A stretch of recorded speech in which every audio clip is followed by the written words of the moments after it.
be a good student? Every student wants a good instructor. That's a given. What's often not understood by these same students is that good instructors also want good students. The problem is that no one teaches a student how to be a good student. Sorry, but offering the instructor an apple prior to a lesson or not staring at the chin strap on your instructor's toupee isn't the good behavior that I have in mind here.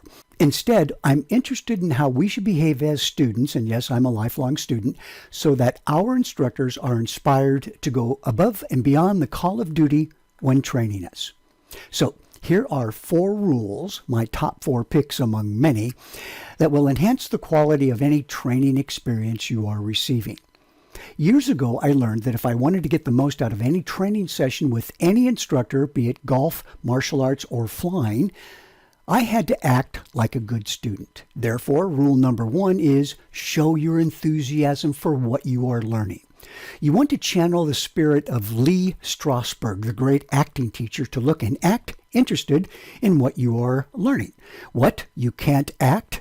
Well, you can, but you just don't know it. Do you remember the last time you were stopped by the police for speeding? The officer, the fellow with powdered donut all over his face, walked up to your car and peeped through your window just as the sound of your car coming to a stop arrived, foiled by earnest mock again. He puffed out a whiff of sugar and said, "You were speeding." That's when you made your grand entrance onto the stage and opened with, "Moi? Why, I would never do such a thing. You must have pointed your radar gun at a low-flying jet or something." Well, that performance, my friend, should get you a star on Hollywood Boulevard. Believe me, you can act. So what's the payoff for you when you act enthusiastic? Well, you probably won't win an Oscar for your performance, but you might be awarded the title of teacher's pet. And this is a designation with no downside when it comes to flight training. Anyone with dual functioning lobes should realize that teachers pay more attention to their pets, right? That's right. You want your instructor to look forward to teaching you, and one of the very best ways to accomplish that objective is to ensure that your instructor knows you're excited about learning from him. The problem with many students is that they have nary a clue, not even half a nary, about how their low-key behavior diminishes their instructor's enthusiasm to teach them.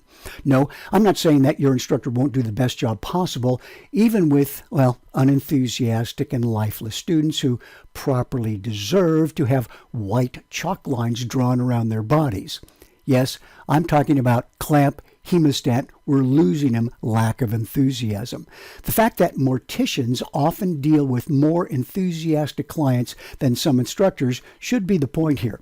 But who would argue that these same instructors will often go above and beyond the call of duty when teaching enthusiastic students? So sit up, perk up, speak up, but don't throw up.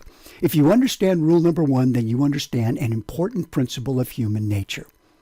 Rule number 2 for becoming good students is to always, always, always do your homework. Then show up for your lesson with proof of that accomplishment. I give no quarter on rule number 2. Trust me here.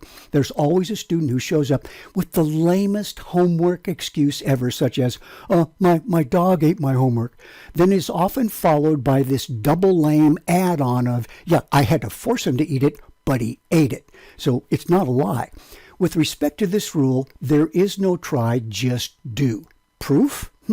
What is this proof of which I speak? How about this? At least inform your instructor at the very beginning of the lesson that you did the homework and get his acknowledgement of that fact.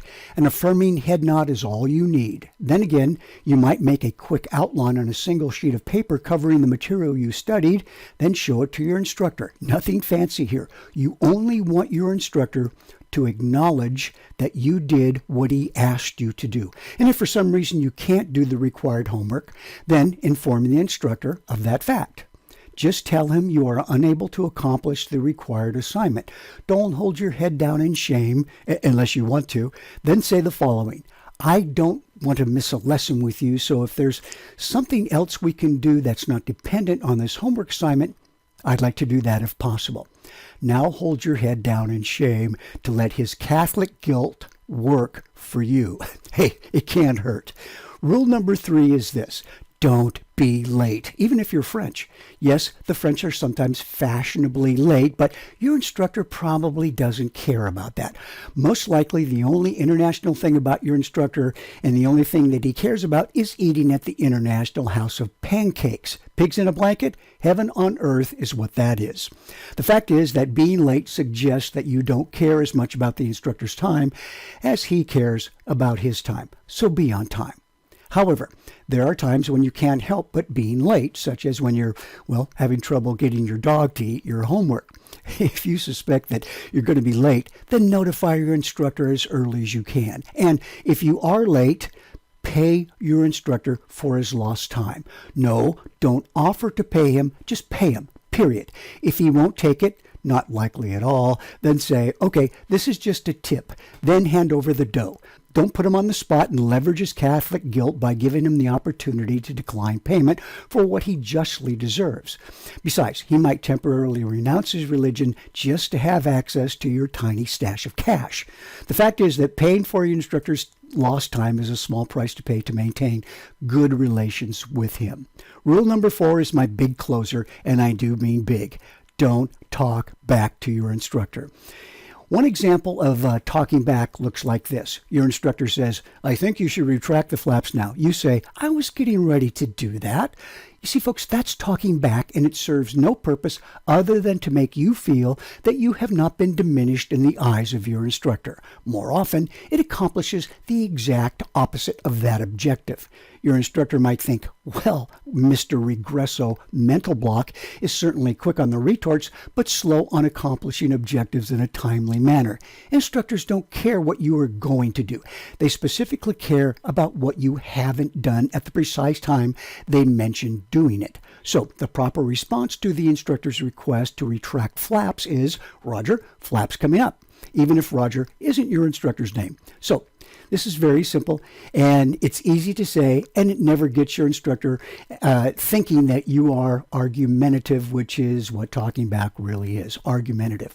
Of course, if your instructor makes a request that you don't anticipate or don't understand, then ask him. Ask him how he would like you to perform that behavior in the future. You see, that's called learning.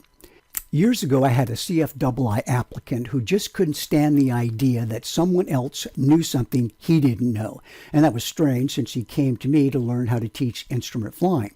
Every time I suggested an idea to him or suggested that he do something in a different way, he'd say, I know that. On one training flight, I said, Gary, you might want to tune in the VOR station now. Since he was from Texas, he said, I'm fixing to. I felt like saying, well, why don't you fix another one? That way you can be fixing 3. After our third flight, during which he constantly talked back, I stopped the airplane on the taxiway, looked over at him and said, Gary, you seem to have an answer for everything. And without so much as a moment's hesitation, he replied, no, I don't. I replied, and that's my point. He finally got that point, settled down, and obtained his CFII rating, but not without leaving me with the impression that he really wasn't a good student at all. What a shame. Ultimately, if you want the best from your instructor, then use what you know about human nature. Be excited about your training. Show it. Do your homework. Don't talk back. And finally, don't be fashionably late. But just in case, get a dog who loves to eat wind triangle problems.